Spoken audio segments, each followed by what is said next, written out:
I'm really excited to celebrate this International Women's Day with Women in Data Science, and thanks to Australian Data Science Network for organizing this such a nice event.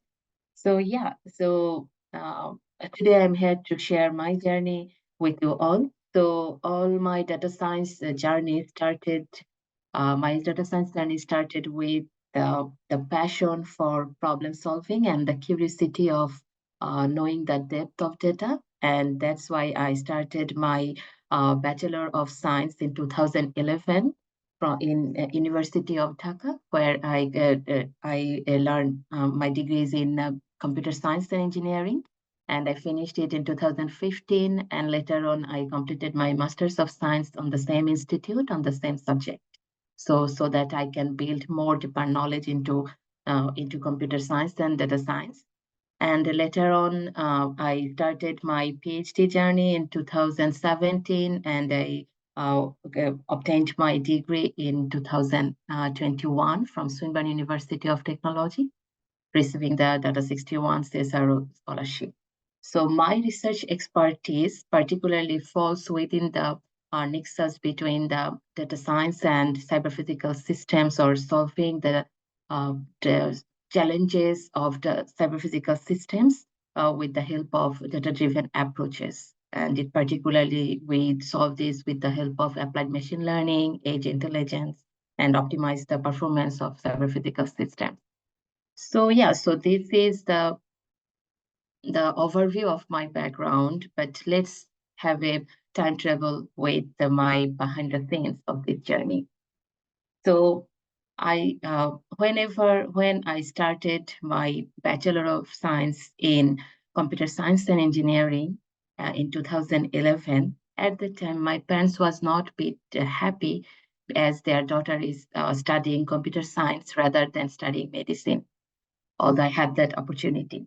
But they believe in me, and they supported me to follow my passion. And I convinced them in saying that, yes, definitely medicine degree, I cannot bring the doctor degree at home by studying medicine, but what I can do, I can bring doctor degree for you.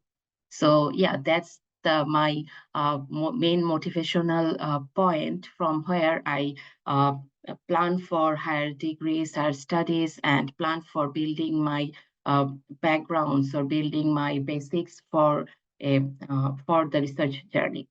So that's why in 2013, when I was in my third year of bachelor, then I started working as a research assistant in one of the research group in University of Dhaka, Green Networking Research Group. So there I initially involved in two projects. So my very first research project in my life started with the development of a rule-based Bengali stemmer for a USA-based company that actually based in Dhaka. So they wanted to learn Bengali so that they can live more conveniently in Dhaka, Bangladesh. So I developed a rule-based stemmer for them. And later on, my next project, I worked on like the development of an early warning system for the road safety of the drivers, so that from that warning system or that app, we can alert the drivers of any road humps or bumps in the road. So that was my two initial research projects, and the two projects I was being involved as a research assistant while studying my bachelor. And then after completing my bachelor study, I joined as a lecturer in Department of Computer Science and Engineering in United International University, besides my study of Masters of Science or Masters by Research. So when I finished my master's at 2017, then I need to grab the opportunity. I need to look for the opportunities for my higher studies. So then I choose Australia, because my husband was there at the time. Definitely that was one of the reasons for choosing Australia. And I got the scholarship from Data 61 CSRO while studying a PhD in Swinburne University of Technology.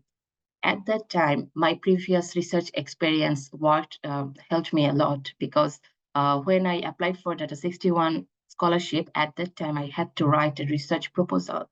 I had to write a research proposal. At that time, I I utilized my previous experiences. I then proposed a data-driven approach for particularly for cloud network robotic system, where we can utilize data-driven approaches for for the resource allocation, for solving the resource allocation problem.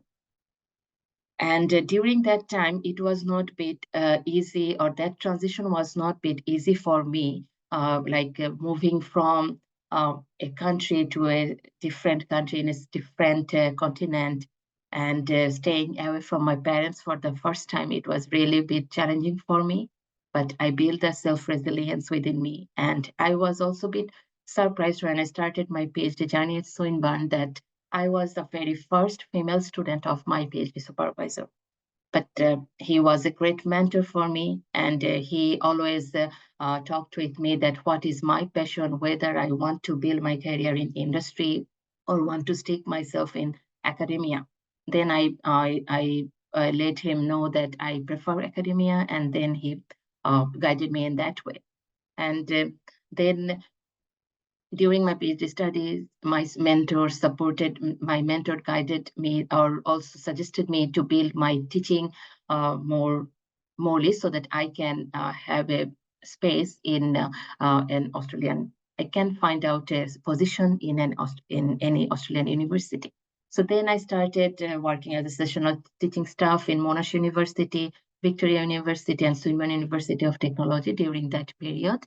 And while doing these PhD studies and building the teaching experiences, at that time during the COVID period, it was really very, very challenging for me, because at that time I have to stay at home, deal with my study load with PhD, and at the same time I have to cope up with that new blended learning techniques like online learning, taking the classes at online. So that was a bit kind of a challenging time for me. But yeah, and whenever it comes the time for submitting the thesis at 2021, after the or during the post-COVID period, then it was a bit challenging for me. But I got the research assistantship from Curtin University, and soon after, I got the scholarship. I got the fellowship for Vice Chancellor's postdoctoral research fellowship for women in STEM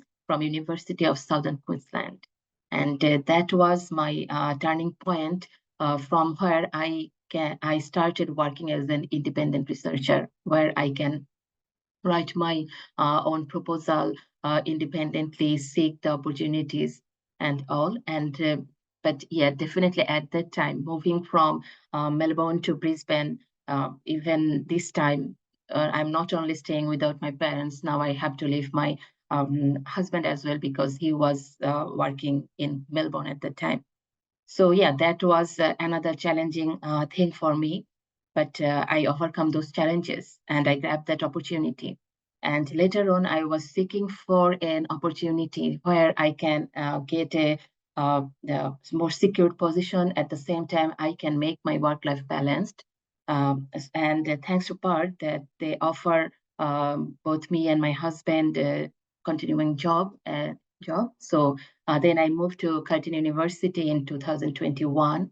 And yeah, now here I am today, and definitely moving towards, like, from Bangladesh to Australia and Melbourne, and then Melbourne to Brisbane, Brisbane to Perth, relocating different states, taking the challenges. It was really no, overwhelming sometimes for me. But at the same time, I was a bit more focused. I had the determination to find a continuing place in any Australian university. And where I now, thanks to Curtin, that they are offering me this opportunity to share my knowledge, my expertise, and exploring the potentials of data science with the young minds as well. And so throughout this journey, although overcoming these challenges and all, the main key part what I did is that I embraced the challenge. I nurture my dreams. I always look for grabbing the opportunities. So definitely embracing the change is hard at first and messy in the middle, but definitely it's gorgeous at the end. So yeah, so as a woman in STEM or as a woman in data science, I would definitely no, definitely mention that yes, in this male-dominated world, we have the challenges, but we should embrace the strength as well. We should utilize our strength, and diversity is the main strength for ours. And let's practice the inclusivity in this domain as well.